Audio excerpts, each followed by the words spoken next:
Today is Tuesday, October 21st, 2025, and this is Sliced. Trump sinks global climate progress again. Back in April, I wrote with cautious optimism about what seemed like a long-awaited breakthrough in global climate policy. In my Sliced essay, Pricing the Carbon of Marine Shipping, I highlighted the International Maritime Organization's plan to finally place a price on shipping emissions, one of the most ambitious steps yet toward cleaning up a sector that had long escaped accountability. But even then, I added a note of warning. Implementation will roll out in phases, but it's important to note that nothing is yet set in stone. Sadly, that caution proved prophetic. What once looked like the beginning of real progress has now run aground in the familiar shoals of politics and power, led by none other than the world's most notorious climate villain, Donald Trump. 6 months after the IMO's initial plan set sail, the fragile progress has cracked and the ship is sinking fast. This week, the IMO voted 57-49 to delay adoption of its net zero framework by a full year, bowing to political pressure led by the Trump administration and a handful of petrostate allies.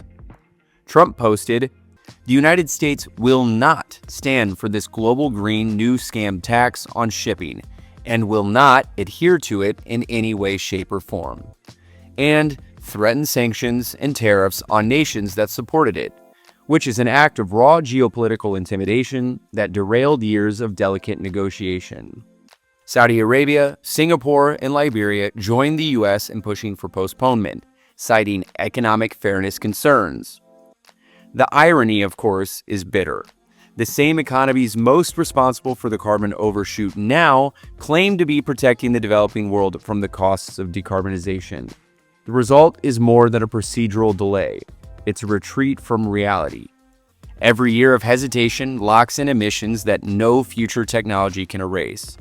Shipping produces over 1 billion tons of CO2 annually, and without a firm price on carbon, that number will rise as global trade expands.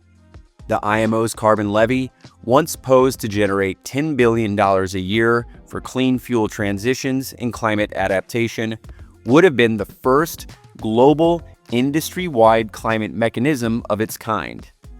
Instead, it's likely now destined to be another casualty of nationalist obstructionism masquerading as economic populism.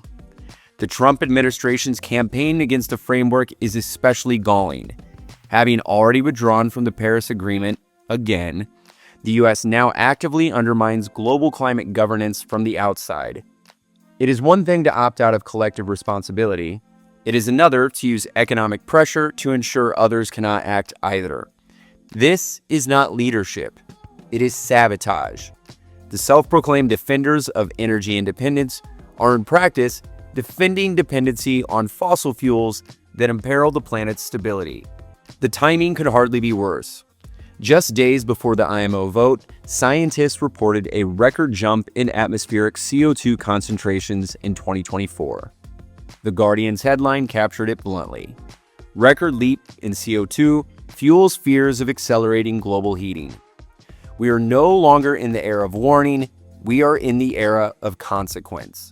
The world's oceans are warming faster than models predicted, with extreme weather events already eroding the economic security of nations faster than diplomacy can respond. Against this backdrop, the spectacle of wealthy nations blocking modest climate measures feels not just negligent, but nihilistic. To call the IMO's delay disappointing is an understatement. It is a failure of courage.